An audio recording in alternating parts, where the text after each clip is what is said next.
Well, no, it's Thursday night, Michael. Can you believe it already? It's I come can round believe quick, isn't anything. it? Dave, you're such an honest man. I believe anything you told me. You know what? You know what? That's Yeah, how my so, first wife got pregnant. oh yeah, it was your fault. Yeah. Yeah, but she's still trying to identify what she actually is. Is Are she a you blow sure? up? Is she a blow up doll? Is it a woman, or is it a bloke who thinks it's a woman but not sure? It's her eyes, and then you've got Well, all the pronouns. But there you go. my first girlfriend was a blow up doll, but I give her a love bite and ended up in Margate. So it was a bit Yeah, of I an know. issue. Yeah, we always were a bit of a sucker, and anyway. But I've got to tell you, for those, I don't know how many people watching this, but I learned something today which is quite interesting. And it's about the bills. You know, the bills we've got coming, and I watched this thing today, and it said, if you're struggling with the bills and it gets stupid, what you do is this, and you've got to remember this apparently works. You lodge a complaint with your energy company. Okay, they will write to you and have a conversation with you. Now, once you've got a lodge with an energy company, they cannot take action against you. They cannot, under any circumstances, go into any of the like Marston's, any of these debt collecting companies, and they cannot give you blacklist you against anybody with experience or anything else. They will write you a number of times and say, "We'll give you £30 off. We'll give you £40 off." What you've got to do is completely say no. Eventually, what happens is you get to what they call a deadlock, and then they refer that to the ombudsman.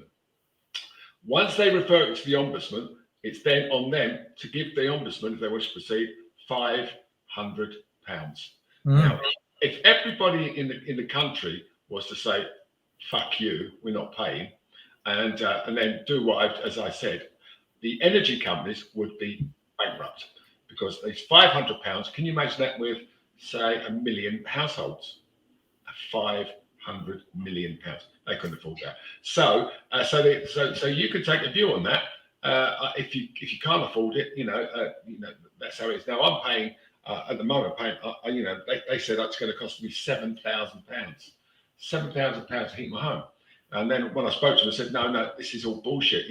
They're telling you a lie. So I wouldn't believe too much what you read through the media. A lot of it's scared. We've all been frightened, Deborah. We're frightened. They give us a load of shit over COVID and everything else. So this is the media just winding everybody up. Yes, it's going to get tough and it's going to be difficult, and we're all going to sit there going, "What the fuck are we going to do? Do we eat? Do we eat or heat?"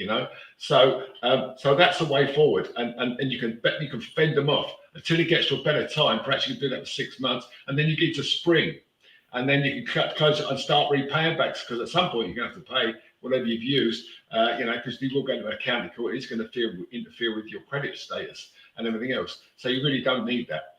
Oh, and the other thing is, today I had a little knock on the door. A man from Marston's. "Hello," I said. How are you? "Nice to see you, honky tonk." And he was sitting there all in black, looking very butch. And he said, "Are you Mr. Well?" I said, "No, I'm not." I said, "I spoke to you before, and I told you I wasn't." He said, "Well, look," he said, we're escalating this." I said, "If you escalate this, I've got friends of mine who might escalate you." So he said, "What does that mean?" I said, "Well, I'm not giving you a veiled threat. I'm making you a promise. If you come down here without any just cause, you're going to get sorted out." He said, "Why is that?" I said, "You know why? Because I'm friendly with all those guys that sherified the life out of most of you companies over the last few months or years." So he went, "Well, it doesn't need to go there. All you need to do," he said, "please tell me who you are." I said, "I'm under no obligation to tell you who I am." He said, "Look, if you tell me you are, all that happens is I can show me something that says you are that person. I can wipe this away." So I said to him, "Guarantee?" So I went, "Okay." So I showed him a credit card. He said, "Done." He said, "You won't ever hear from us again." So that's how it got. That's how now, Dave. I said to him, "If you're a policeman, I'd have told you to fuck off," And and I said to him, I said, "Objectively, I'm under no obligation to give him the number." He said, "But all I'm trying to do, mate," he said, "in all honesty, is just negate this address from where this guy lives." He said, "This guy owes hundreds of thousands of pounds." He said, "And obviously we're trying to find him." I said, "Well, yeah, if you bought the debt, of course you are." He said, "But we just can't. All we're doing is striking off addresses." And I said to him, he said, "You've got a number of bad debts against this house." I said, "4. He said, "Yeah." He said, "4. He said, and he said, you're gonna have someone like me coming here, regular people like us coming here, to look for this guy. He said, I urge you, don't take the attitude. I understand how you feel, and I can appreciate, and I feel the same. He's a really nice guy. He said, I feel the same way, but what Anthony, just show me you are, and they can't do anything. So that's what I did. So whether I was right or wrong, Dave, I don't know. But it felt to me it was the only way I could stop these motherfuckers coming into knocking on the door, going, who are you? You know, I want to know who you are. And we're going to keep coming back to you till we know who you are and you find out who you are. So that's what I did. I don't recommend you do that as a matter of course, but I've written to all these guys and said, look, you know, I've been here since the 17th of June, but these people really are, they just go at you. They weigh you down. And I understand how people feel. And I understand why people like, you know, or the guys that go out and defend people. He said, what's the difference between a debt collector and a bailiff? I said, you're asking me, don't you know? He went, I know. I said, I know. So he said to me, he said, well, what is it? I said, I don't really need to go into this with you. I said, what I will say to you is that if you come down here with a piece of paper telling me it's a warrant, I'll know if it's a warrant or not. So he went, how will you know? I said, well, come down and show me a warrant that you've got, because we all know what a warrant looks like. It's got Northampton Court on it, like they all have, and they're just full of shit. So, you know, anybody gets one with Northampton Court on it, Dave, you can jump in here because you know from first-hand experience just exactly what it's like. You know, so. We got His Grace King James, whatever of Scotland. He said, "I'm sweating more than Prince Andrew on BBC One's Panorama." But James is missing the point that Andrew can't actually sweat, darling. He's got this medical condition. Well, he did at the time. I've got to say, is he King James the Ninth, or is he President Z pretending to be King James the Ninth? Because you know the Chinese write backwards. Now President Z is XI, so I reckon that guy is actually President Z coming on this program because he knows it's the only place you can come to hear the honest truth about the realities of what's happening in the world. Because nobody else is telling, everybody else is talking. He's got a fabulous channel on YouTube. His Grace King James of Scotland. His YouTube channel's really, really good. Really good. Is that his real picture? Do you think that's his real picture? Yeah, no, that is really him, and he's much better looking in real life. Is he? Yeah, oh, yeah. Have you got a thing about him then, Dave? Oh no, you can well, nobody's listening. It's only between me and you, right? So anyway, so King James, how nice to meet you. Is he over the sea to sky? What do you think? Or is he staying with the BBC? What do you think? I don't know, I've got a mouthful of ice. What are you, an Eskimo? I've just had a nice long gin and tonic. Have you? Oh, that's not like it was when we were out, was it? Nice long gin and tonic, and you struggled to get home. But there you go. Well, no, it weren't so much struggling to get. It was struggling to get up the stairs from the toilet. My legs went. And you live in a bungalow. Yeah, really? Exactly. Exactly. I have to say, Dave, I spent a really nice weekend in Sandwich. You know, between two young ladies. No, it's another story. In Sandwich in Kent, and it was really, really. It's a lovely place to visit. It's just fabulous. And I stayed there. I went to one of my friends' wedding. I've known him since I was 15, so I've only known him about 5 years. Well, 25 years. Well, yeah, not long, is it?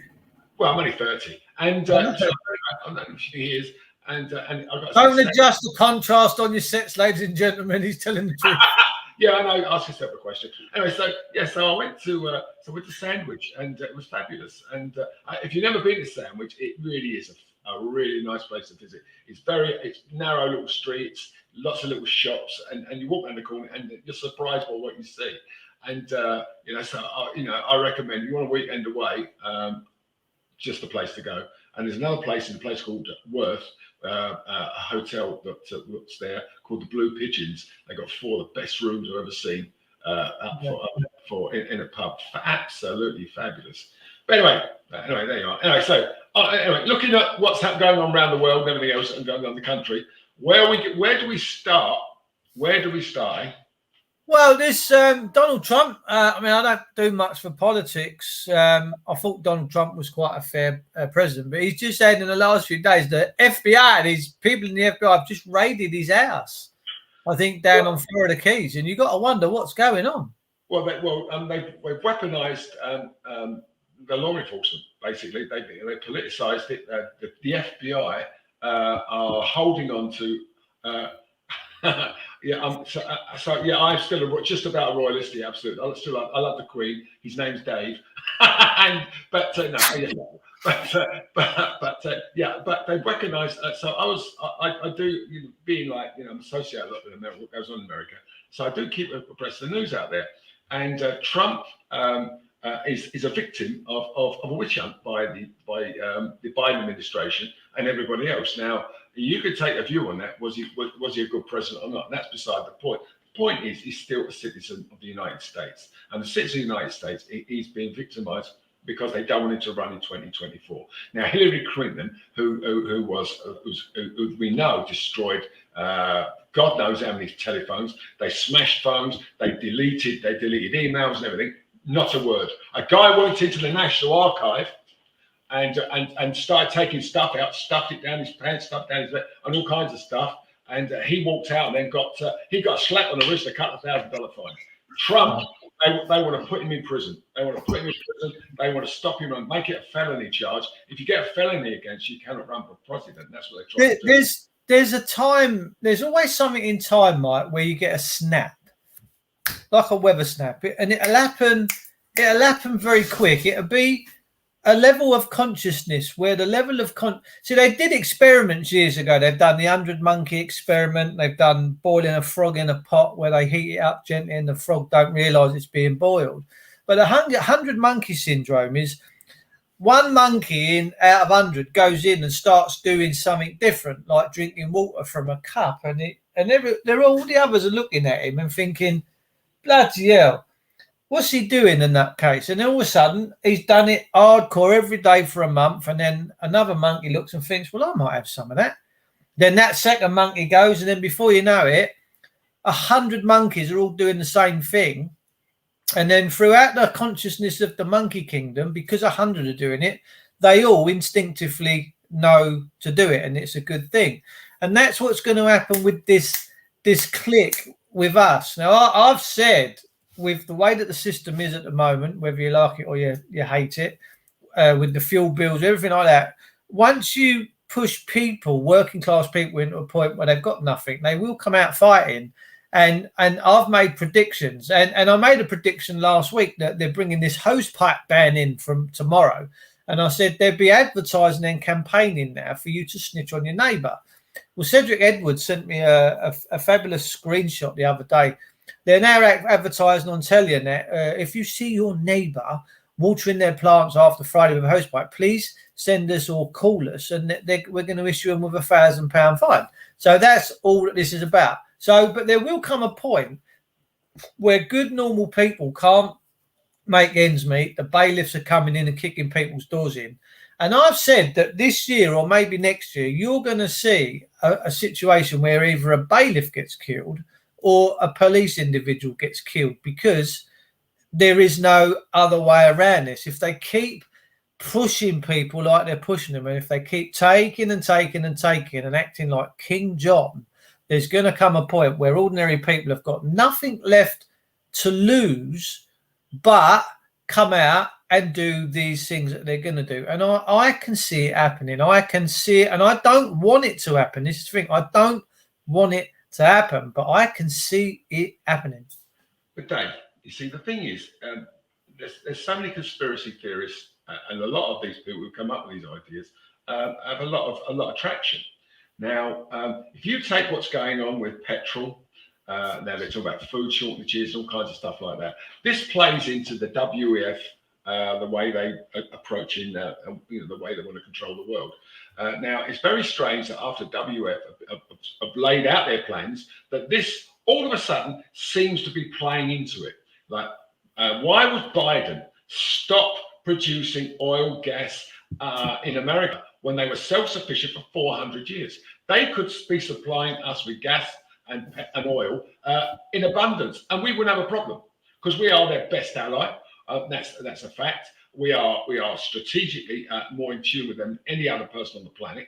So we would, by necessity, be not be in a position where we are with fuel. But they're not doing that. Why aren't they doing it? Why would why would an American president do what he's doing for a green agenda, which is the WEF's main agenda? Why is it they're going to cause famine? Why is it that Putin, who's a WEF protege, just like and most are like Trudeau, Macron, Boris Johnson, all went to the school of the WEF. They're all playing into this world green agenda. Oh, let's save the planet. Well, fuck the planet, because the planet doesn't need saving. It's us that needs saving. And people will say, oh, that's an awful thing to say, Mike. We are contributing to the destruction of the planet. No, we're not. How are we? I mean, yes, of course it's getting hot, but it's getting hot because that's the way this planet is. I believe reasonably that this planet is what it is. Yes, there are best part of 7 billion people on it. But if you put 7 billion people in one place, how much space would they take if you stood them all up? You know, one time they said you get everybody on the planet on the Isle of Wight. You know, that's beside the point. Point is you get everybody standing in a strategic place, all shoulder to shoulder, blind them all up, and it would be a country, a big country. And that's everybody on the planet. Is there enough space for 7 billion people on the planet? Yes, there is. But we don't choose to irrigate, and we don't choose to make available the resources that are needed to give everybody what they need to make a life for themselves. So people take their lives in there like they're doing in Bangladesh. Well, they live on the deltas. They get washed away every year. That's the only place they can be. Now the reality is, for me, that it just seems everything seems to be working. It's all just too pat. Everything's going up. The banks are charging. Banks. The only people making the money out of this is the banks. So all of a sudden it was like they were charging 2, 1, half, 1, 2, 3% on interest rates on mortgages. Now it's going to be 6, 7, 8%. Now that's all. That sounds a lot. But when I first got my mortgage, I paid 8%, and it was a normal thing. Nobody took any notice of it. That's how it was, and we didn't earn the money we own right now. But it's all relative. So basically, so people getting frightened to death by the fact, oh my God, we can't afford all this stuff. Well, and that's the problem, because we've been conditioned not to. We've been conditioned to give the easy life. So basically, all the governments have done around the world have just pulled the rug out of everybody and said, "Fuck you!" Basically, get on with it. You know, and let's see where the chips roll. But for me, I think people got to hold their nerve. It's easy to say, you know, we're all skint, we're all sitting there like suffering like everybody else is, paying God knows what, but we're paying unnecessary high money for oil. We've got lots of oil in the North Sea. We've got lots of gas in the North Sea. Why aren't we tapping into that? Where's all that gone? You know, we're asking Norway, but all of a sudden Norway's got a problem because they're dams. But they forgot to tell you that when during the evening, all that water they pump out gets pumped back up into the dam. That's how they do it. It's always been the same way. So, I mean, I just wonder who's putting the wool over each other's their eyes. Are we being, what's the word? We're being deluded if we believe that this is a natural phenomenon. It isn't. It seems to me that what's going on, prices and everything else, is man-made. Of course it is. That's the problem. And that's it always is. It always is. It always is. It always is man-made. Wars are man-made. Everything's man-made. It's all but it's man-made through devious men. It really is man-made. I mean, I was having a chat with a friend of mine this morning. She's up Birmingham way, and she said to me, "Have you read Colossians 2:13-15?" And this bit of scripture is so bang on with what we're living in. It really, really is. I'm not going to read it out, but if people want to go and check out Colossians 2:13-15, it is deviousness. It says that it's out the handwriting of ordinances that were contrary to us and took it out of the way. And it says having spoiled principalities. So that's what we've got. We've got devious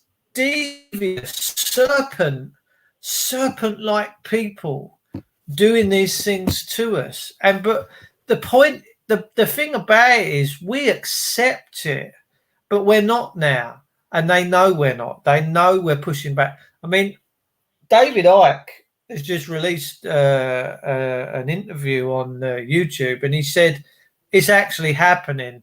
What he started to prophesy in 1990 when he was on the Wogan show, when he got ridiculed, he said this time period of mankind awakening is happening right now. Mankind is waking up. We're starting to realize who we are again, and we've got to continue. We've got to get rid of these serpent-like people doing these things. Everything is set, mate. It's all set. It's all set. It's all staged. The thing is, Dave. I mean, we'll talk about interest rates. Okay, what are interest rates?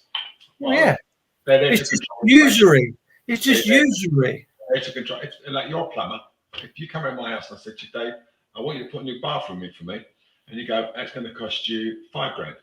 You go, okay, I haven't got $5,000, but I've got. I'm a guy that can do this, and this. What can I do for you? And you say, well, as you're an IT guy, can you set me up a system? And I say, yeah, that will cost you about $4,500. And you say, yeah, so I do that for you, you do that for me. That's how it used to be. Now, money, as we know, is bullshit. Money is like, how many people got £50? How many people got £1,000 in cash right now? Very few. How many people got debit cards? We all have. How many people got credit cards? We all have. So what is money? Money is the root of all evil, absolutely. But what it's doing to us right now is killing us. It's absolutely strangling mankind. Now, why is it that if all the West, all this, and the abundant West, why is it that we are acquiescing to banks and everybody else, and central banks, to say we're going to control inflation? Prices are going up, and so we've got to control inflation. Well, okay. So what do we do to control inflation? We say, well, why don't we just wipe the slate clean? Let's wipe the slate clean, okay, and go back to square one. Say you got a mortgage of $250,000, okay. We'll say everybody across the West and everybody else goes, we'll set one interest rate of say 2%. That's it. That's it on everything, not on credit cards because they take the piss. Say 10% of credit. Why can't we get back to reality? Everybody comes together. They're also terribly worried about us. Everybody in Europe and America and everywhere else so terribly worried. So why is it we can't come to some sort of consensus and say, well, let's put something together where we can wipe the slate and say, what is it we can do to bring inflation rate down? Because we all know money is a joke. Money is not real. It's dots and zeros on a computer. It's if I pay you £5,000, Dave, and I come around and give you $5,000, I come around and I say, what's your bank account details? And I just on a computer, and it comes, and then all of a sudden it appears in your bank. Where's that money come from? I mean, we all know when you sign an agreement that produces money. When you're born, your birth certificate produces money. So what is money? What is the money? It's the work. It's the currency of the devil. That's all it is. It is and it's a belief. It is, and we all worship at the pound note, the dollar, at the franc, at whatever, or the euro, whatever you want. That's what we do. So why is it we are all subscribed to this? Why can't we just say, hang on a sec, look, if there's a problem in this country, why have we got a problem? Why is it that successive governments have been told time and time again to build more power stations, to build more nuclear? Why haven't they done that? Why haven't they done that? Why haven't they done desalination plants? When we got one at Beckton that cost 150 million quid, why is it sadly smaller? Why is it broken? If water companies want to charge people, people are silly enough to pay the rates and do this, that's up to them. They believe in this system. But if the water companies themselves can't invest their shareholders' money properly and put proper infrastructure in, then that's not my problem. So if they bring in a hosepipe ban, that's their problem, because they need to be able to store the rainwater and keep it so that there is enough for all of us instead of letting it run out into the sea. What the hell's going on? In Australia, where my brother lives, they rely on desalination because obviously it don't rain too much. So they take a lot of it from seawater, they desalinate it, and then they drink it, probably evaporates and go back into the clouds and ends up back into the sea again. I don't know. So all these water companies, I bet if I was to get in my Veluma built tomorrow and cycle down to Buell Water, I'd imagine Buell Water Reservoir is still probably quite full. But we are led to believe that once they bring in these water shortages and water crises, that it's all for our own good and our own safety. But we know that it's all about them wanting you to snitch on your neighbour, dob them in, and then they can send £1,000 fine out in the post. Now, that is entrapment, and that's what this country runs on. That's why you had a bailiff at your door asking who he was. It's all entrapment, the DVLA, the government. Now, Boris Johnson said recently on a live press conference that him and his government were going to ignore high court rulings and high court case law. So that basically means that's a dictatorship. Yeah. When they're going to ignore old case law and our rule of law, that's a dictatorship. That means they're just going to do what the fuck they want. And that's a problem. That's a problem. Hang on, Dave. There is another side to it, and you can understand why they're doing it. Because the people who are in the Supreme Courts, just like everything else, as we all know, when they should have been objective, they didn't. They sided on their own prejudices, as when they did against the euro, when we were in the European Union, when we were leaving. They went to that idiot woman who went there, and she won, and she cost them money. Not just cost us money, but cost us time, it cost us a waste of time. I mean, why would anybody want to try, who's a reasonable person, try to fuck this country so bad as to make everything like where we are right now, everything that costs more money. So, what I don't after the glorious revolution of 1689, when the throne became vacant, the Bill of Rights was the founding superior statute that assembled Parliament, and it says that the first law is to keep the peace and not to prejudice the people. Now, because that is established and based and still in full force today, that's enough. We don't need any new bits and bobs. We already have the established things already in place for us that keeps us at the Constitution and at the rule of law. Magna Carta 1297 still stands today. The reason why it still stands today is because it was written in perpetuity, which means until the end of time. So we don't need to come up with anything new. We just need to get back and start recognizing that we have a constitution, that every man is born equal, no man can own another. So in that essence, if we're all born equal and no man can own another, why are we all begging to the DVLA and all these other agencies to use our own roads, etc., etc., etc.? And these are the things that people are waking up to. We're all waking up to the fact that basically we're being held in involuntary servitude. And we cannot be held. Dave, all this comes down to money. Everything comes back to pound notes. It does. You take that little prick who's in London, Suck Dick Khan. Okay, now this arsehole, he wants to enlarge the scheme into the whole within the M25. Now, if he wants everybody lose no cars. If you've got a car, it's going to cost you 25 quid a day, or whatever it is. If you've got a crappy car, but he can't circumvent the Constitution. This is the thing. But he is. He's been dictatorial, saying that's how it is. It's a fait accompli. Well, no, I don't think that's true. I'm sure that could be challenged in court. I pay a road tax, which entitles me to go on the road. I don't see why I should have to pay a toll to travel on roads I've paid for. Well, an entitlement is a privilege, and that can be taken away. Well, it has been. Well, we have natural rights. We have natural rights. We have natural rights to use the roads. We don't have to go and beg. I'm not begging anyone to travel around in my Velomobile. Well, if you just talk about Magna Carta, in Magna Carta, does it say you should never pay tax on tax?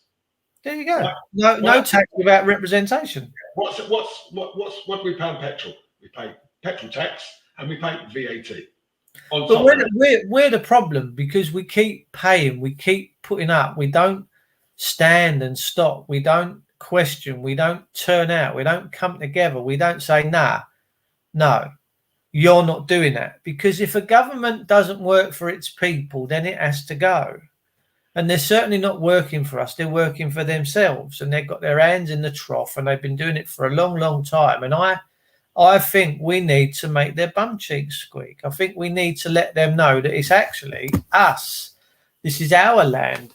Now, my mate said to me the other day how you claim a property under allodial title. You get your own flag, put it in the ground, you dig the ground, you put some fruit and veg in, and then you let the council know that you've taken possession of the land to support your life and give you sustenance, and there's nothing that they can do, and no one can come and take it off of you.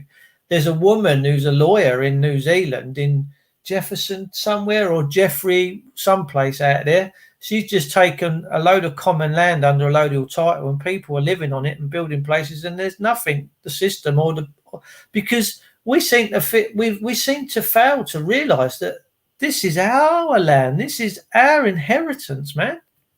What you're talking about, just as an aside, Jacinda Ardern, who's the Prime Minister, is now rock bottom in popularity. This is the woman that closed the borders and they've just opened them again for 2 years, and now everything's gone completely loopy. Inflation's gone through the roof. People are broke. It's a nightmare out there. And this woman is now, who's doing this to save lives. She didn't. She's broken the whole of New Zealand. She's torn it to pieces, and that's what happens when you get. And that was a dictatorship. She's got a very good looking penis. So I've seen her in that green dress walking down the thing, popping out. Well, they say Michelle Obama's the same, don't they? They don't know what pronoun to use, but there you go. But I have to say, I mean, look, here we go. Look, it's great saying you've got the right to pick your government, its leaders. They can elect kings by the Act of Settlement. Why can't people? Absolutely. Well, we do. We do to some degree. What are kings and queens? Kings and queens are people in years gone by with the toughest and the strongest who seize control and manage to maintain it by sheer brute force. Now, because of how we are right now, the last dictators. Well, there are lots of dictators. You've got Kim Jong Un. You've got, the list is endless. We got rid of one. We got rid of Saddam Hussein. Was that a good thing to do? No, it wasn't. Anybody going into a war has to have an end game. And the United States have never gone to war. Did it in Vietnam. They've done it in Iraq. They've done it in everywhere they've gone into war. They've got no end game. Look what happened in Afghanistan. They should have used Bagram Airport where they had all their equipment to pull all their troops and everybody else there and get rid of them and evacuate. Okay, with the Marines, they're defending it. But what did they do? What did Biden do? Said, we will use Kabul Airport, which you can't defend. And a lot of Americans got killed, poor sods, and there's still Americans there. And Biden just wiped his mouth and fuck them, basically. So so that's how it is, and that cannot be right. This he's the man who's, defense of the realm. Defend the people of your kingdom, or in this case, his republic. And what's he done? Abandoned people. The problem with Biden is he doesn't know what to do because he doesn't know he's president. He doesn't know he's president. He can't do it. Because the man couldn't put his arm in the sleeve, and there he's going with his wife going, "Here it is, darling. Do you want? I'll give you a biscuit later if you're a good boy." Because that's basically what it comes down to. The guy's a child. He talks by, he reads a teleprompter, and what does that do? Stop here and repeat what you've just said, and he actually says it. This guy's gaga, and the Americans are hanging on to him. Why? Why has America been allowed to become this woke lefty? Awful place, a place that I always wanted to live in, and now I think the last place on earth I want to live in is America, and a lot of Americans feel the same. And I'm saddened because when you have a strong America, when you have a strong president like Reagan was, and Trump to some degree, when you have a strong leader, Ronald Reagan, the best. I was with the cavalcade in the 80s when they came over. When you had someone like that, nobody fucked with America, and nobody fucked with us either. Now, you may love Trump, you may hate America and all that stuff, but I tell you what, you sleep a lot better when America's strong and tough. When America's strong, we're strong, and all we've got right now is a guy in there who hasn't got a clue what he's doing, surrounded by people. The only thing they're interested to do is saving the planet, and that's absolute bollocks. So as far as, and I hope that in the midterms, which are coming up in November, and in 2024, they vote someone back in could be well Trump after what they've done. They just signed their own death warrants, and he will come in. He will investigate Joe Biden. He will put him in prison. He will get Hunter Biden, put him in prison for everything that man's done. And like people like Garland and all these people that run the FBI and all that have all got an answer for what they've done, because it cannot be allowed in a country like America, which arguably is the second best country in the world after us. And it is a great country, and it's full of great people. It really is. It's a fabulous place, and America's a wonderful, lovely people. Only led by a moron, a guy who's clearly out of his depth. He's been around 50 years and hasn't got a clue what he's talking about. The man is a complete waste of space, and he should be got rid of. But then you get rid of him, you got Harris, and what is she? This woman is equally just as bad. Then you got Pelosi. Oh my God, miscorruption. You know, her husband who had a terror accident in his Porsche, crashed a car, injured a guy in the car, and he's not being prosecuted. They saying he's bought off the justice, bought off the courts and everything else. He's got away with it. Yeah, and so if it was me and you, we'd be in prison. You know, we'd be in prison. They got released. It's a fucking nightmare, absolute nightmare. And you got to wonder why the Americans just walked away from Afghanistan and left all their stuff out there. I mean, they left just. I couldn't even believe I was witnessing that on the media. I was like, whoa, hang on a minute, what's happened there? Yeah, I just couldn't believe it, because it just happened so suddenly. Well, we've got 9,500 Afghans found back from Kabul after the takeover. £1 million. It's not £1 million a day. It's £4.5 million a day. That's what it cost us to look after all these refugees. Now, I've got no problem with people coming to this country. Absolutely none whatsoever. I think it's good that we've got a melting pot. We've got a cosmopolitan society. I really do. I think it's great that we've got all these different people coming in and giving us all these different foods, ideas, and work that work ethic. Fabulous. What I don't want, nobody wants, is people coming across there and holding their hands out when they paid. If they've got no money, how the fuck can they afford to spend between £3,000 and £5,000 each?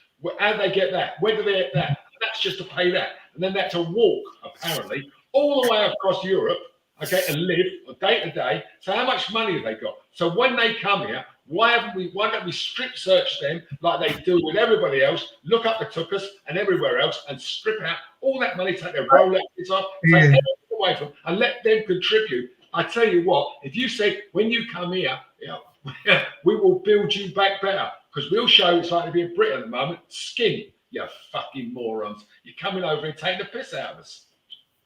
Well, it's all these people in England, isn't it? Hello, darling. Yes, well, you have to consider what's going on and where they're coming from and the stuff that they're leaving behind. And they're fucking hell. These these so-called Christians where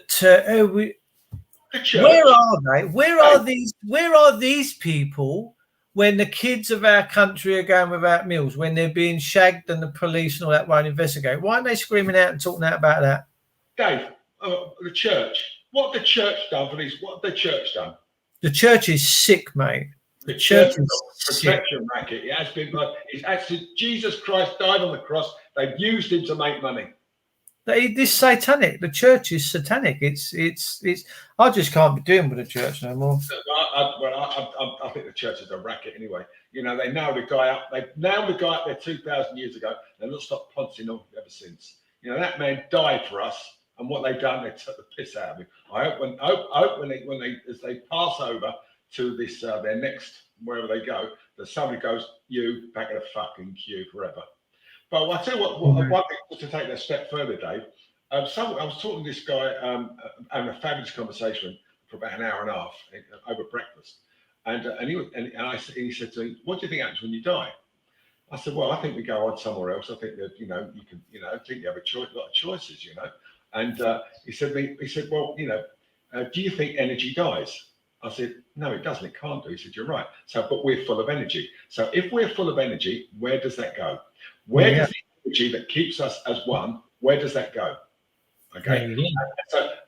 So if you think about that, you cannot help thinking that there must be something else. So no matter how many people sit there thinking, atheists, agnostics, whatever they want, don't believe in God or anything else, think about what happens when you die. Where does the energy that makes us live? It doesn't die. You can't destroy energy. No, you can't. So where does it go? It goes back to the They source.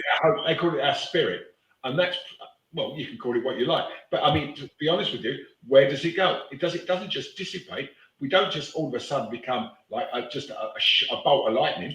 We don't. That's not true. So that energy that keeps us has to be the place that takes us and wafts off into heaven, if you like, or whatever you want to call it. You know, Nirvana, whatever you want. You know, whatever you want to say. But there must be something else. There has to be. You cannot get rid of, and you cannot destroy energy. No, not at all, mate. No, not at all. We was on a Zoom call last night. Actually, it was Councillor Chrissy Morris. There was Mark Horn.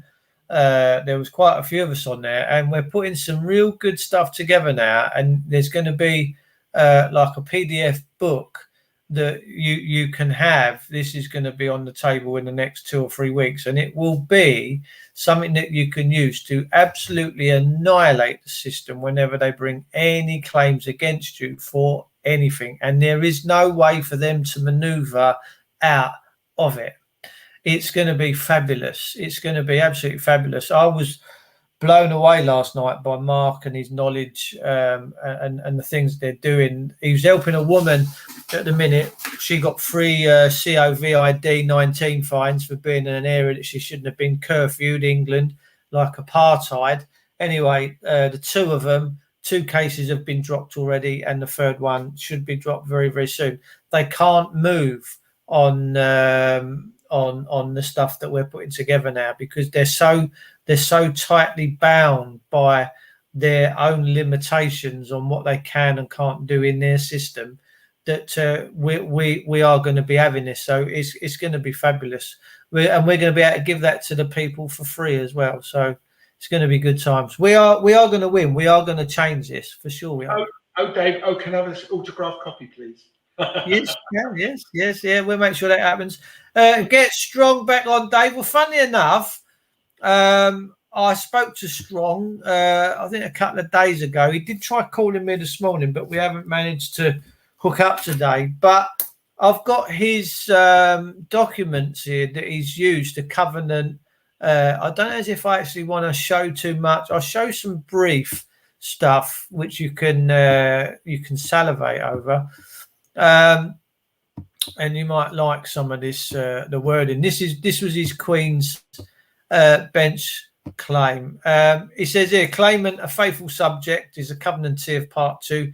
He finds no historic evidence of Part 2 has been abandoned, nor with the consent of subjects and on the land. Seeks confirmation by the court that Part 2 is United Kingdom law, and the subject claim form states a value and provides relief, sort matters, blah, blah, blah. Claimant raised valid issues in the associated particulars of claim.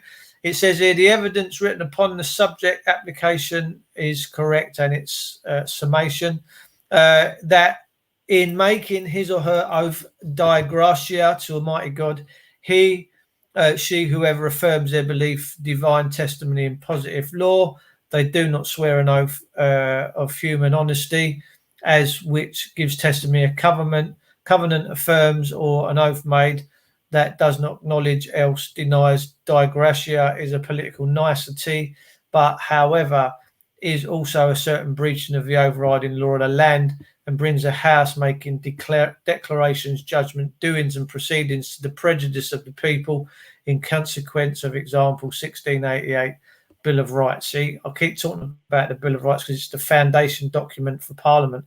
In this instance, it is in the duty of the court to uphold the covenant and set aside the contesting order. So the covenant is obviously the scripture, and this is, I'm not going to show all of it because I don't want anybody that's watching this from the system and that to have any sort of heads up on anything. But he's battling away. Strong. He's doing good. He's doing good. Brilliant last week, wasn't he? Brilliant last week. Yeah, he's good. He's very thorough. Very thorough. Yeah, and we need people like that. Look, I'm just a talker. I'm just I've planted many seeds over the years, but when I say there's some people out there that know stuff that their brains are just like supercomputers, and I give thanks to them all. I give thanks because they're so wonderful. In another society, or not so many, they wouldn't be alive. They've been taken out. Maybe. And that's the worry. I've said it to you that when you start making a noose of yourself, and as things start getting, if things start getting really iffy, and this stuff starts taking off, then I think the establishment would start thinking about taking action against people. Now you can say that might be scaremongering. Look around the world. Every country that we are at odds with, like China,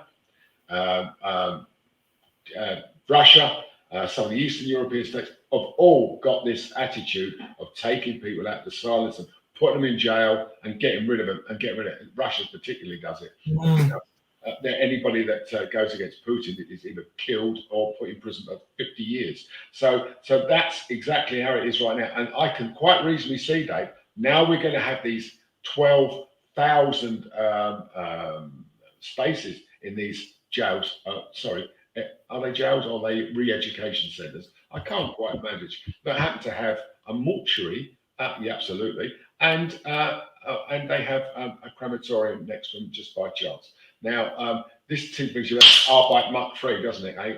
And so you just think to yourself, oh my God, are we going back to the 1930s? Are we going to go back and see what happens? And we all know what happens when people like the woke left and lobbies all get together. They all think they all have an agenda, and the agenda is all get together and form this group. Let's be this people. They don't want people to be individuals. They want you to be communists, which means we're all like have this utopian society. We all live happily. We're not happy. How can you be happy when you're caged? And that's what we are. And that's what they're trying to do. They're trying to cage the public. They're trying to cage the public so they keep us working for them, making them money, and while we sit and die for these people. And that's what they're doing to us. I mean, there's people out there frantic about what's going to happen. We talked about earlier.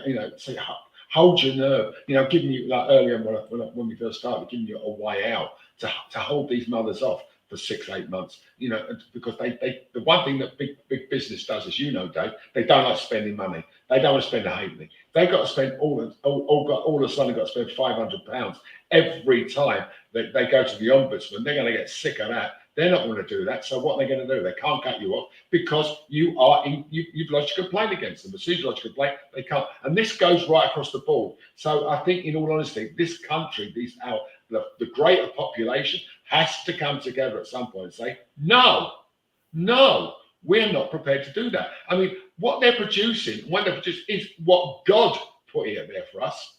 These oil companies are taking God's, that putting this world together, produce this stuff to give it to us. We all know that oil is self-perpetuating to some degree. It is. And we also know at the same time that if it wasn't, why is the kingdom of Saudi Arabia and Iraq have got limitless amounts of how long will it take off? Well, they said it run out in 2000. Well, they still got gazillions of barrels underneath it. So where's all that coming from if it's not reconstituting itself? So I mean, why are we all of a sudden short of gas and oil when it's under the North Sea? So what the fuck are we being led into? But the thing is, we don't have to use oil. We can. There's other ways. You can run engines on water. We can grow hemp. We can make houses out of hemp. We can make oil out of hemp. We can make clothes out of hemp. We can make aeroplanes out of hemp. I want to see people. I want to see visionary people.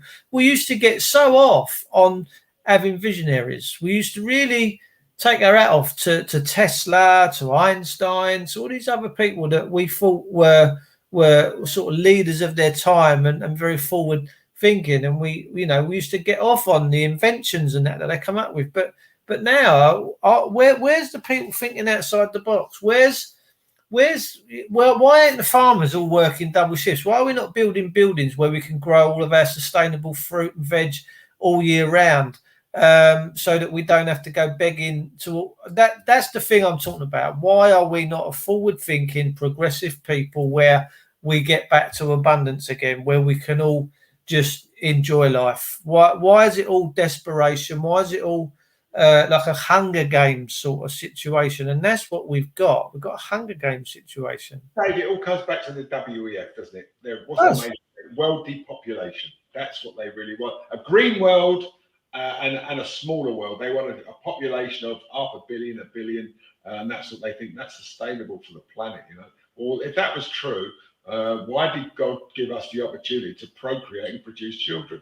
Well, so, all men are created equal. No man can own another. So why am I begging someone in the DVLA to use my own roads? Why am I begging a government minister to have a house and for them not to come round and take it off me? Why have I got to prove to them with all their pieces of paper? I mean, a piece of paper is that's all it is. It's just a piece of paper. All right, Dave, this comes in simple terms. Why was I stopped going into Downing Street? Why is there gates on a street that's got clearly it's a right of way? There is nothing there, but any sign that says no entry. There is nothing to say. All it says is gates there with armed police saying you can't go up there. Why not?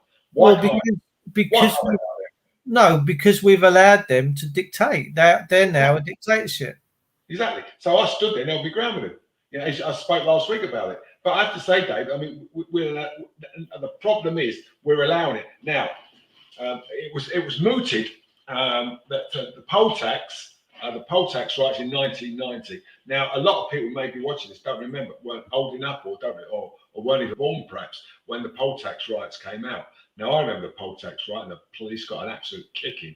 It got Margaret Thatcher, who's one of the toughest prime ministers we ever had, to get rid of the poll tax and bring in council tax. Now you can argue what was one right and one was wrong. You can argue that's beside the point. The point is, why are we being taxed? Why are we being taxed for what we should have as a right? Why do we have to pay for water? That's a God-given necessity. Why do we have to pay £500 a year for water? We should get water for free. Now, you can say, well, it's got to be clean over there. We pay a small fee. But why should we have to pay a huge amount of money for water? That's how we're right. You don't.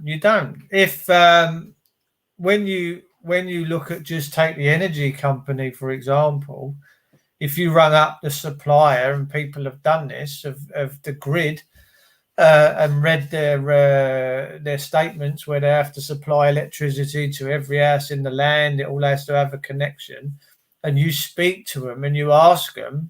So you've got your credit brokers, British Gas, Octopus, Bulb, all these others out there charging people. What is the percentage that you get? So they get 2%.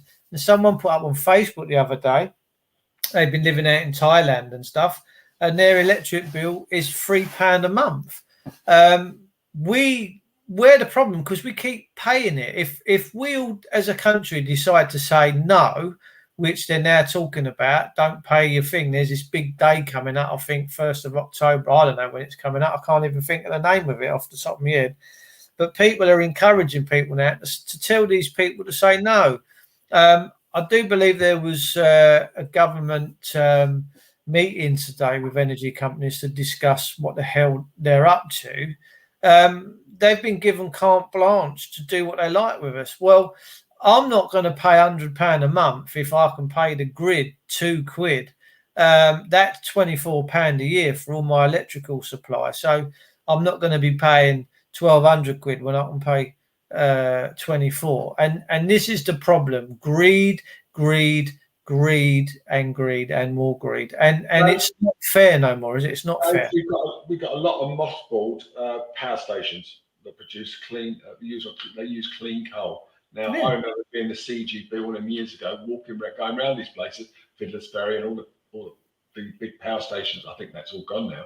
But some of these big power stations ran on clean energy, and it had carbon capture and everything. There's no reason they couldn't run on coal. The patronising shitbag green agenda came along. These green people want to glue themselves and sit in the middle of the road. Go, oh my God, this is awful. I mean, we've got to do this, we've got to do that. I mean, they're just they're all dictatorial people telling us what we should and shouldn't do. Why is it the government, knowing that we've got all this problem, haven't restarted these power stations, which they're still there and can be? Why haven't they started thinking, okay, we'll get the power station up? We've got abundance of coal in this country. In Kent, all they've got to do is sit in their Betty's hanger. They have to sink one more shaft, and they can go start taking coal out tomorrow. So I mean, it really is as simple as that. So I mean, I watched this documentary on YouTube, and I can't remember the complete facts of it, but it made quite a bit of sense.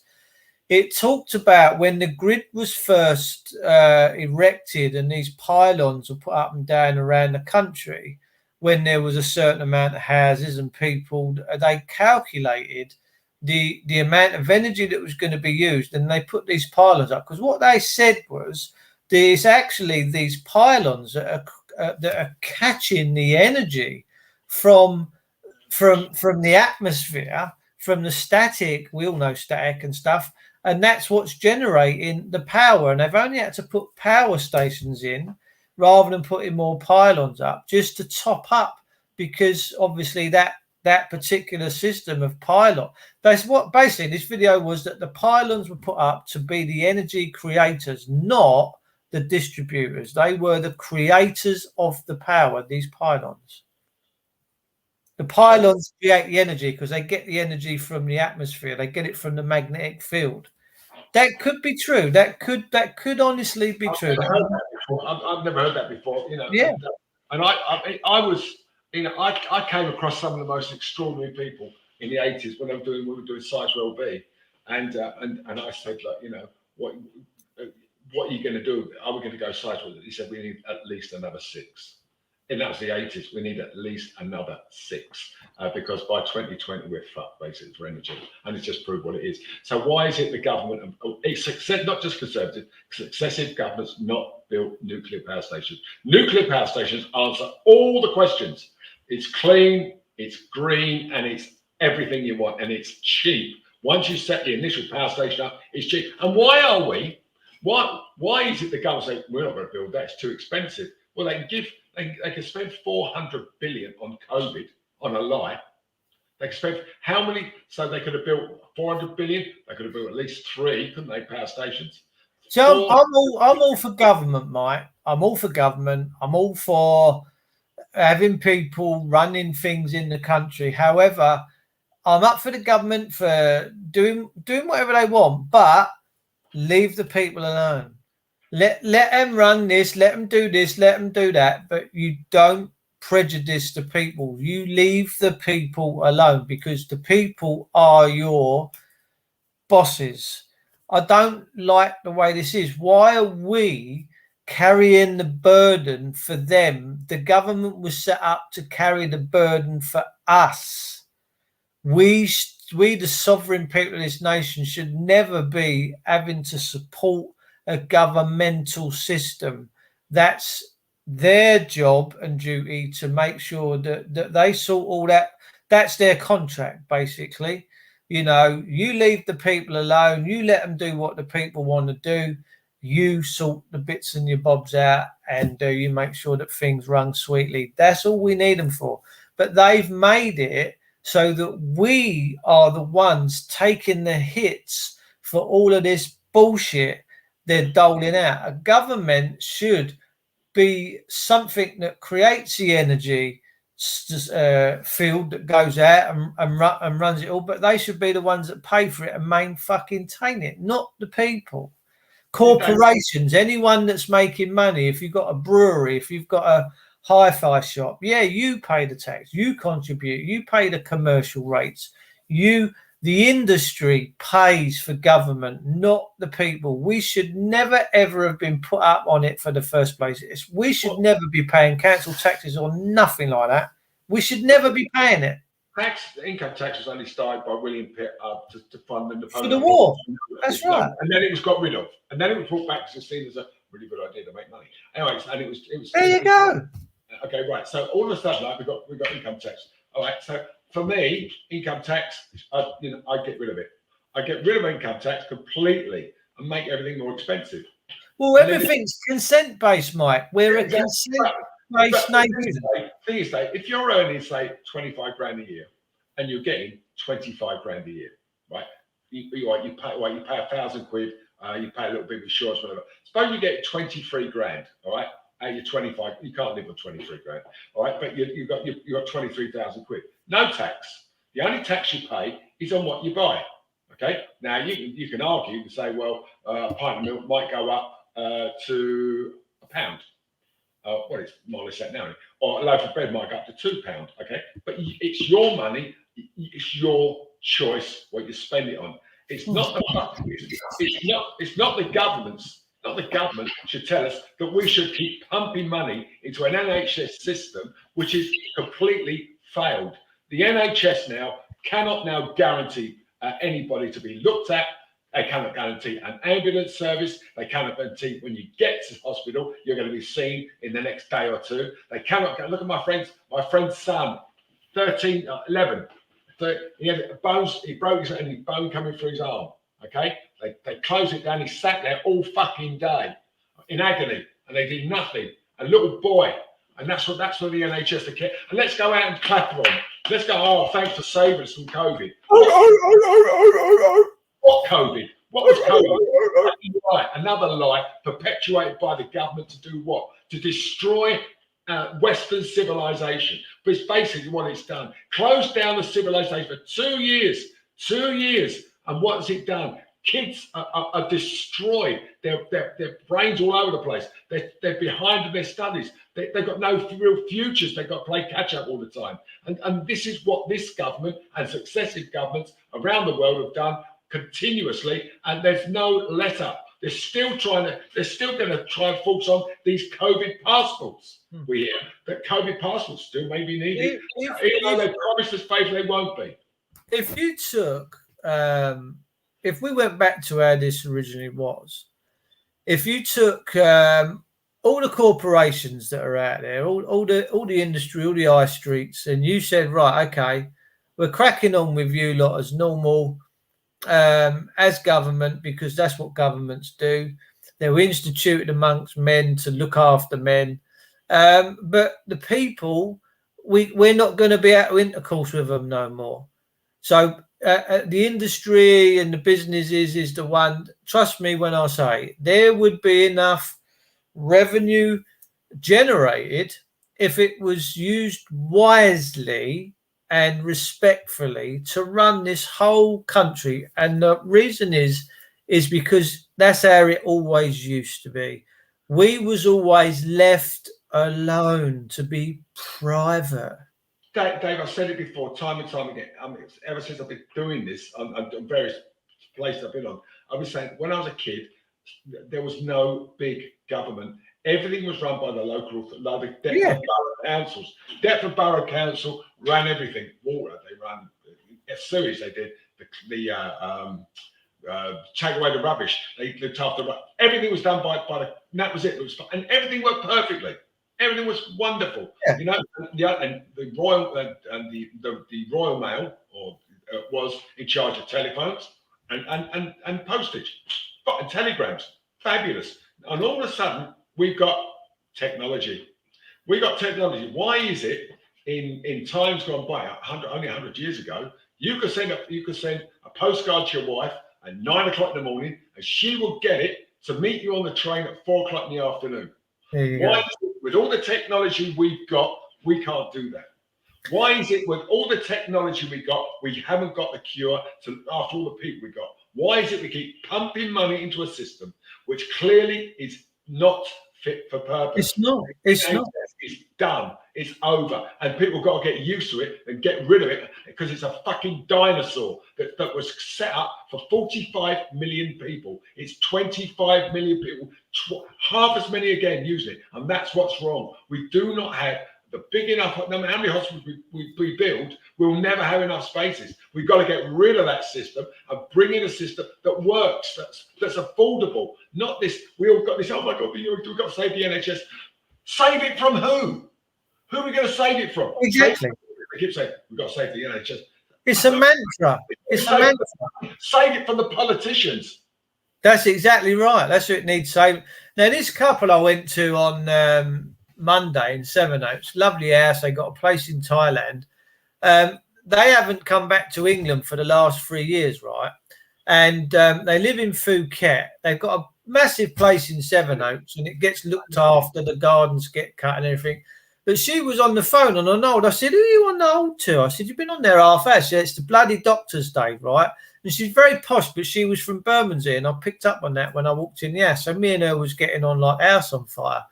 And she said, I haven't been back to England for 3 years. She said, but since I've been back a week and a half, she said, I know that this country, there's something changed in this country in the last 3 years. She said, and I don't like it. She said, when I'm in Thailand and I need to go to the hospital, she said, me and my husband, we drive to the hospital, we pull up, we get out, they put me in a wheelchair, they wheel me in, they take the car, they park the car, and then they bring me and my husband the keys back. And she said, no, I was there a few weeks ago and I see 7 consultants in 3 hours. She said, I can't believe. And she said, and any drug that I need, I'll go into I just get it. I'll go into a chemist or wherever, and I'll just pay for it over the counter, and I'll get it. I lived in Thailand as well. You know, I lived there. I lived in Thailand. I lived on Phuket, like she does, on Patong Beach. So, I mean, I have to say that I had occasion to go to hospital with a girlfriend of a girlfriend. I had a girlfriend, not girlfriend, a girlfriend of a girlfriend. This one got to be very long, Michael, yeah? She was very beautiful. She was a lovely girl, and she was very, very sick. And I went to, and they said she's gonna die. So I said, we'll take the hospital. And they said, well, the hospital charges too much money. She said, but they'll give her they'll see what it's going to cost. So we took her to hospital, and she had peritonitis. She had appendix had burst, and she was dying. And I said, how much will it cost to save her life? And they said, £1,000. So I paid £1,000. I didn't know this girl. I paid £1,000 and she saved her life. Now I said to them, what would have happened then you can argue this, what would happen? They said, we probably would have done the operation, but she would have been paying for a long time to pay the money back. I said, but because of what you did, let's go top medical, absolutely true. Well, it's love you a long time. Sit down, please. Somebody cap, somebody mic, somebody makeup. Anyway, so it's and that's how it was. So yeah, Thailand has got very good, very good, but it's you have to pay. Now, I don't think it's unreasonable to pay for medical. We do pay. We all think we get it free. No, we don't. We pay national insurance. It's free on the point of, and it should always be free, for an emergency. But for people to come over this country and just jump and say, I need, I'm in a baby. I've just come in from India. I just come to Puggy's Old. We're anywhere in the world, doesn't matter. I'm having a baby. They go straight to hospital, have the baby, okay, for nothing. They go to their own countries. They have to pay. They go anywhere in the world, so they got a lot of health. Still get a lot of health visitors, and that's the problem. Check out James, who said, "I've even made my own crown." He said, "Got to give me credit where credit's due." He's made his own crown up there. He's sitting up there in the Hebrides with his big couple of horns coming out of this tiara. It's a crown. It's probably a crown of thistles, Dave. The crown of thorns. Actually, they got that out of. When Nostradamus went up in flames a few years ago, that was set on fire on purpose by a couple of dinghy divers. There was really, yeah, for sure. That's certainly. But they actually got the crown of thorns out of there before it all went up in flames. Where the crown of thorns is now, I don't know. I don't know, Mikey. I know that. There's times are changing. Like David Icke's, and David Icke's not a guru. He's just a man, but he's on point in many things. He's just turned around and said, "This is happening." My mate Fiona, I was chatting with her the other day in Aberdeen. She went out to her chip shop to get fish and chip supper, and the guy's going who owns the shop. Fiona, he said, "I'm watching the stuff that you've put me onto." He said, and it makes absolute sense, and I'm on board. She was like, "Whoa." So the whole world is now waking up to this tyranny, and all we've got to do is keep the fire lit. It's like that Banton when you run around with the Olympics, the torch. It's like everyone's got to hold that torch and keep the torch alight, and that's all really we've got to do. We do win. We will win. We'll win individually and collectively. The system is gonna have to yield. Jacob Rees-Mogg said that the Christ consciousness has returned, and they know the current time period, in this epoch. They know what epochs are. They absolutely know, and there ain't nothing they can do to stop it. Whether this happens in my lifetime, I think it probably does. If it doesn't, it doesn't matter. We've planted the seeds. They're being watered. People are doing their own things now, and doing some. Let me tell you, there's some people out there doing some fabulous things with the courts, with the police, with the system, and every time they do it, they're telling the people in the system, no, you don't prejudice the people. You've gone too far. You've overstepped your authority. And as long as we can continue to do that and keep sending the system a very, very clear message that we're not for turning, then we will win, and they will have to come back on side, because, as I say, we're going to have a PDF book that anyone can have very soon, that no matter what's coming at you, you will be able to just rebut and deal with this, with that issue straight away, and it will tie them up so much that they won't be able to continue to come and plagiarize you. This is coming. We've got the brains on it now. This is a done deal, mate. Yeah, I agree with you, but the problem is, Dave, if the entire population agree with that, we do it, but it doesn't. The thing is, you've got a lot of people out there, they've got their own agendas. They think that what we're talking about is a load of bollocks. They don't believe in the book you're going to write. They say that's a load of coppers. We'll take that to court and we'll get that overturned. You know, that's what they really believe. It's all about these people who save the planet. Let's hug a tree. Let's not have any cars. I mean, let's go all electric. Okay. Interesting, isn't it? They had all these cars at a festival. Okay. All electric vehicles save the planet. And where did the power come from? A diesel generator. That shows you. There was also someone on there. There was a woman in a car park and in England, and there must have been about 30 cars all parked up, plugged in. Outside was another 60 cars waiting for these cars, because it takes, I think it took 2 hours for them to charge them, so they could get charged up. So basically, the guy at the back's got to wait at least 6 hours before he can get out. Is that what you really want? Is that what these electric vehicles are doing? Because I think it comes down to this. They don't want us to have cars. They don't want us to have anything. I mean, they're talking about Liz Truss, and they're all, yep, exactly, here we go. Exactly. They want us all to live again in high-rise buildings. Okay, and what does that mean when you live one floor up? You can't have a car. You can't have an electric car. How are you going to charge it? Are you going to run a lead? Are you going to run a lead down from what? 200 foot up, run a lead all the way down the side of the building and plug your car in from your house? No, you're not. No, you're not. They don't want us to have cars. They want to corral us in our own places. They want to take the ability for us to spend our money where we want it. They're going to stop cash. That's why they're closing down the fucking banks. They're taking away a lot of these ATMs. They're all going. Less and less of them are around. You see, and more people want cash. They need cash. They don't want to run up debts on credit cards, so they're trying to use more cash. So and the establishment says, no, you can't have cash. We're not going to give you that. You can go, if you want it, you can fuck off. You do what we want or nothing. Well, a Molotov cocktail through the fucking and start burning them down, because that's what it comes down to. That's what it's coming to. It's coming to the point where people are. It's going to be, if not this year, it's going to be next year. Perhaps they'll swallow it this year. But having gone through a cold winter and people dying, and people will die of cold. A lot of elderly people who've only got through it last year, just about, with a lousy fucking pension, living on $7,000 and a handout. We'll pay your rent for you, but you can only do this. I mean, it's communist, Michael. It's communist. It is.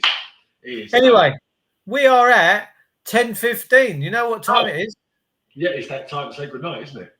And before, what have you got? How would you like to sign off, Dave? Well, I'm coming to come and see you next week in my villa. I'm going to villa over to Westmoreland. We're going to have breakfast, darling. Yes, we can do some of that. So I'm fine. What do you want to leave the show with tonight? Any memorable bits and bobs? I'd like everybody to stay safe. And and gird their loins of what's coming, and hold their nerve. You know, I mean, and don't get emotional. You know, look clearly, look it in the eyes, and think to yourself, how can I deal with this? Because there's people out there who will help you. You're not on your own. Everybody's in this thing, literally. More than half the population in together. All that half the population, those millions of people, are all thinking the same as you. How am I going to deal with this? Now, a lot of it is media hype. Do not get carried away and taken away by media help. I had a guy from E.ON who said to me when I said, "Oh, 7,000 quid." He said they're talking nonsense. He said that's based on estimated. He said, "What are you paying at the moment?" I said, "It's going to cost £3 grand." That's a huge amount of money. Under any circumstance, a huge amount of money. And when we have 3 computers on, we work from home, we've got all kinds of stuff going on, and we've got everything going around. But we have a huge amount of electricity. And I told him what we had. He said £3,000 currently should just about be enough. Now, a lot of people have got kids and they use everything else, and computers, there's TV, record player, all that stuff. Okay, and we understand that. But hold your nerve. It's not going to be hundreds and hundreds. Not going to be thousands and thousands of pounds. I mean, if you're wise, and Dave, you're a plumber, you understand this thing better than I do. You know, you've got solar panels, so you're quite protected. But people really shouldn't start getting paranoid about, oh my God, what the fuck are we going to do? Because there is so much out there you can do if you do it all together. Because if this country stands together and says, what are you doing in our name, what they're going to do? Nothing. I can't top that, Michael. So on that note, I'm going to say good night and God bless. And don't forget, we can sing Rule Britannia before we go, but we're not going to. Yeah. So anyway, I'll speak to you. I'll give you a call.